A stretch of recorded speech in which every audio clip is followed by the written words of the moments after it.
BL Santosh ಅವರನ್ನ ಅವಹೇಳನ ಮಾಡಿರುವಂತ ಆರೋಪದ ಮೇಲೆ ಮಹೇಶ್ ಶೆಟ್ಟಿ ತಿಮರೋಡಿ ಅವರನ್ನ ಸದ್ಯ ಪೊಲೀಸರು ಅರೆಸ್ಟ್ ಮಾಡಿದ್ದಾರೆ. ಬ್ರಹ್ಮಾವರ ಪೊಲೀಸರು ಅರೆಸ್ಟ್ ಮಾಡಿದ್ದಾರೆ. ಪೊಲೀಸರು ಕೆಲವೇ ಕ್ಷಣದಲ್ಲಿ ಮಹೇಶ್ ಶೆಟ್ಟಿ ತಿಮರೋಡಿ ಅವರನ್ನ ಕೋರ್ಟ್ ಮುಂದೆ ಹಾಜರುಪಡಿಸುತ್ತಾರೆ ಅನ್ನುವಂತ ಮಾಹಿತಿ ಸಿಗ್ತಾ ಇದೆ. ಕೆಲವೇ ಕ್ಷಣದಲ್ಲಿ ತಿಮರೋಡಿ ಕೋರ್ಟಿಗೆ ಪ್ರೊಡ್ಯೂಸ್ ಆಗ್ತಾರೆ. ಅವರನ್ನು ಪ್ರೊಡ್ಯೂಸ್ ಮಾಡಲಾಗುತ್ತೆ. ಕೋರ್ಟಿಗೆ ಹಾಜರುಪಡಿಸೋದಕ್ಕಿದ್ದಾರೆ ಬ್ರಹ್ಮಾವರ ಪೊಲೀಸರು.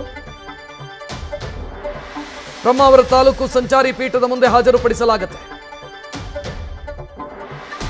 ಠಾಣೆಯಿಂದ ಕೋರ್ಟ್ವರೆಗೂ ಕೂಡ ಪೊಲೀಸರು ಹೆಚ್ಚಿನ ಭದ್ರತೆಯನ್ನು ಒದಗಿಸಿದ್ದಾರೆ. ಆಗಲೇ ತಿಮರೋಡಿ ಅವರನ್ನು ಕರ್ಕೊಂಡು ಬರೋ ಸಂದರ್ಭದಲ್ಲಿ ಎರಡೂ ರೀತಿ ಜನ ಸೇರಿದ್ರು. ಅಂದ್ರೆ ತಿಮರೋಡಿ ಪರ ಮತ್ತು ತಿಮರೋಡಿ ವಿರುದ್ಧ. ತಿಮರೋಡಿ ಪರ, ತಿಮರೋಡಿ ಪರವಾಗಿ ಜೈಕಾರ ಕೇಳಿ ಬರ್ತಾ ಇತ್ತು. ಸೌಜನ್ಯ ವಿಚಾರದಲ್ಲಿ ಹೋರಾಟ ಮಾಡಿದಂಥ ತಿಮರೋಡಿಗೆ ಜಯವಾಗಲಿ ಎನ್ನುವಂಥ ಜೈಕಾರ ಕೇಳ್ತಾ ಇದ್ರೆ, ಆ ಕಡೆಯಿಂದ ಮತ್ತೊಂದು ಟೀಮು ತಿಮರೋಡಿಗೆ ಧಿಕ್ಕಾರ ಹಾಕ್ತಾ ಇತ್ತು. ಧರ್ಮಸ್ಥಳದ ಅವಹೇಳನ ಮಾಡ್ತಾ ಇರುವಂಥ ತಿಮರೋಡಿಗೆ ಧಿಕ್ಕಾರ ಅನ್ನೋ ಆರೋಪ ಮತ್ತು ಧಿಕ್ಕಾರದ ಘೋಷಣೆಗಳು ಕೇಳಿ ಬರ್ತಾ ಇತ್ತು.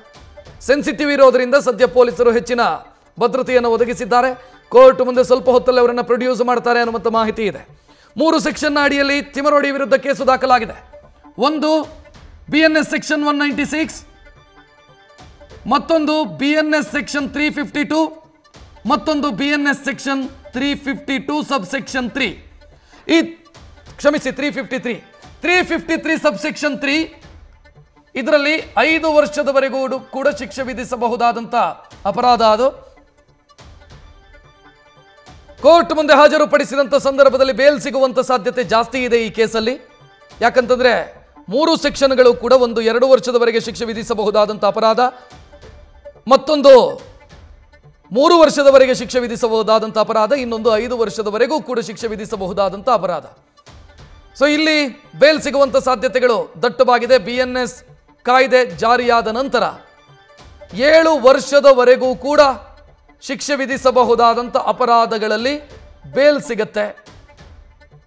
ಈ ದ್ವೇಷ ಭಾಷಣ ಅಂಥದ್ರಲ್ಲೆಲ್ಲ ಯಾಕೆ ಅರೆಸ್ಟ್ ಆಗಲ್ಲ ಅನ್ನುವಂಥ ಪ್ರಶ್ನೆಯನ್ನ ಅನೇಕ ಸಂದರ್ಭದಲ್ಲಿ ಕೇಳಿದಾಗ ಅದಕ್ಕೆ ಕಾರಣ ಆಗಿದ್ದು BNS.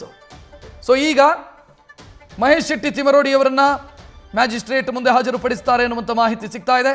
ಸ್ವಲ್ಪ ಹೊತ್ತಲ್ಲೇ ಮಹೇಶ್ ಶೆಟ್ಟಿ ತಿಮರೋಡಿ ಕೋರ್ಟಿಗೆ ಹಾಜರುಪಡಿಸಲಾಗುತ್ತೆ.